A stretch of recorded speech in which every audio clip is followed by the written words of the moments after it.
और संचालन विधि की देखरेख जो कर रहे हैं हमारे भाई महासचिव सुल्तानपुर श्री दुर्गेश शर्मा जी का मैं आभार प्रकट करते हुए आज अपने महापुरुषों में प्रथम चक्रवर्ती सम्राट नंद वंश के संस्थापक चक्रवर्ती सम्राट महापद्मनंद जी के चरणों में श्रद्धा सुमन अर्पित करता हूँ।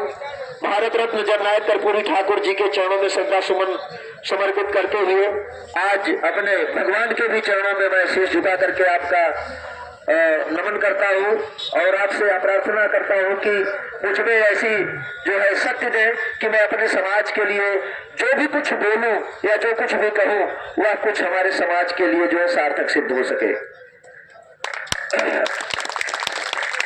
सबसे पहले आज के इस कार्यक्रम के आयोजक भाई हमारे अनिल कुमार शर्मा जी, सर्वेश कुमार शर्मा जी, दुर्गेश कुमार शर्मा जी, आप तीनों भाइयों को इस अच्छे से कार्यक्रम करने के लिए बहुत बहुत बधाई देता हूं कि आपने आज सुल्तानपुर और अमेठी की धरती को एक करने का कार्य किया है।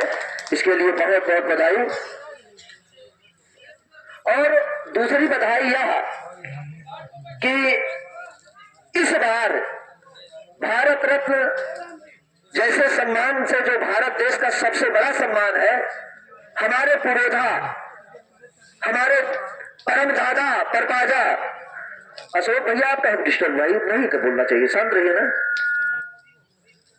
ऐसे लोग जो हमारे बीच से उठ करके और पूरे देश की राजनीति में प्रथम स्थान हासिल करने वाले भारत रत्न जननायक कर्पूरी ठाकुर को इस बार सम्मान मिला। हम देश की सरकार का भी अभिनंदन करते हैं, आभार प्रकट करते हैं। और दूसरी बात यह कि यह बात गांव से लेकर के वो राजधानी तक के मुख्यालयों में जो है इस बार भारत रत्न जननायक कर्पूरी ठाकुर के नारों ने अपने कीर्तिमान बनाने का कार्य किया। इसके लिए मैं आप सबको बधाई देता हूँ, आप सबका जो है सहयोग रहा है। और आज के इस कार्यक्रम में मैंने ये देखा कि अमेठी जिले का ये लास्ट छोर में इधर से लगने लगेगा और फैजाबाद लगने लगेगा। इस छोर का जिला हमारे यहाँ पर काफी सीनियर साथियों ने पिता तुल्य बुजुर्ग का जो है आवागमन बहुत अच्छा हुआ। यहाँ पर नौजवानों की संख्या थोड़ा कम दिखी। हमारे अमेठी के साइड में, प्रतापगढ़ की साइड में, उस भूभाग गौरीगंज की साइड में देखने को मिलता है कि लगभग 70% युवा पढ़े लिखे लोग होते हैं और हमारा 30% हमारे जो है हमारे बुजुर्ग, हमारे पिता तुल्य जो लोग होते हैं वो होते हैं। लेकिन मैं आज अपने सभी बलों से शीश झुकाकर आपसे एक मांग मांगता हूँ और उस पर आप लोग को थोड़ा सा कार्य करने की जरूरत है। एक कहावत कही गई है कि जिस ओर जवानी चलती है उस ओर जमाना चलता है। लेकिन यह बात इतनी ही ठीक नहीं है, क्योंकि अगर जवानी मतलब नौजवानों की भी जरूरत है तो आप जैसे बड़े सीनियर लोग, प्रबुद्ध लोग, पिता तुल्य बुजुर्गों की भी जरूरत है।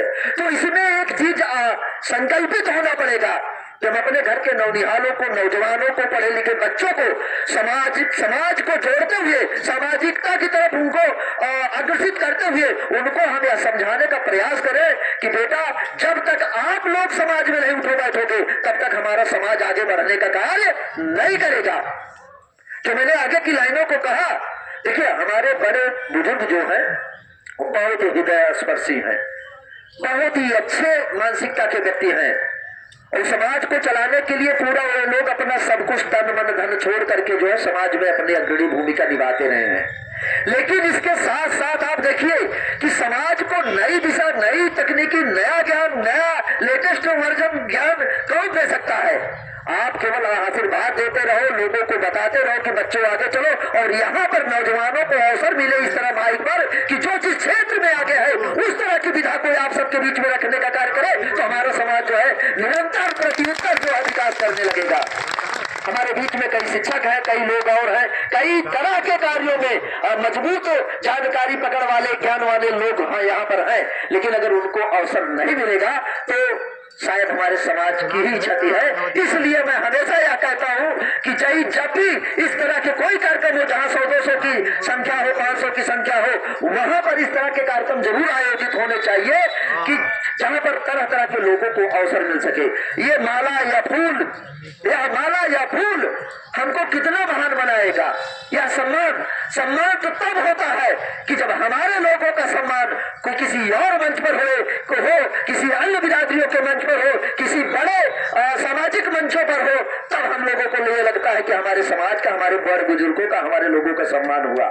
हम यह कहना चाहते हैं कि हमको काम कुछ ऐसा करना है कि ताकि हमारे समाज को, हमारे नौजवानों को द्वारा, हमारे बड़े बुजुर्गों के द्वारा किए गए कार्यों से हमारे समाज का नाम हो। जिस तरह जननायक कर्पूरी ठाकुर जी ने अपने किए गए कार्यों के बदौलत आज पूरे देश के जो है जननायक के साथ साथ भारत रत्न भी हो गए, इसी तरह उनसे सीख लेते हुए कितने गरीबी में पले, कितने कमजोरी में रहे, लेकिन उन्होंने शिक्षा की राह को नहीं छोड़ा।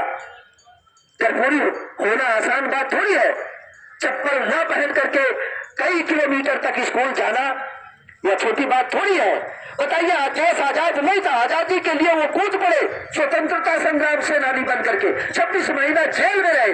और आजादी के बाद जब हमारा संविधान पटल पे आया 1950 में, 1952 में जब चुनाव आया और पहली बार से चुनाव लड़े और पहली बार जीते और अपने मरने तक कभी चुनाव न हारने का नाम जननायक कर्पूरी ठाकुर है।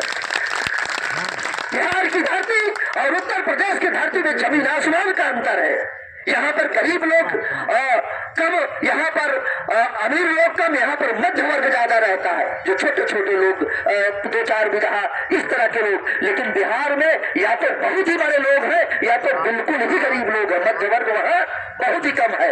ऐसे सामंती प्रदेश में राजनीति में एक मुकम्मल स्थान बनाने वाले जननायक कर्पूरी ठाकुर ने हम आपको एक दिशा, एक रास्ता देकर के गए हैं। उस दिशा को तय करना, उस रास्ते पर चलना हम सबकी जिम्मेदारी बनती है। अगर हम चलेंगे तो हमारी पीढ़ियां जो है मजबूत पैदा होंगी और एक दिन शासन सत्ता तक पहुंचेगी। और अगर हम उस पर नहीं चलेंगे तो जैसे आज तक हम लोग गुलामी करते चले आए हैं, हम उसी गुलामी पर ऐसे रगड़ते रहेंगे, रेंगते रहेंगे। तो हम कोई संकल्पित होना है कि अब हमको रगड़ना नहीं है,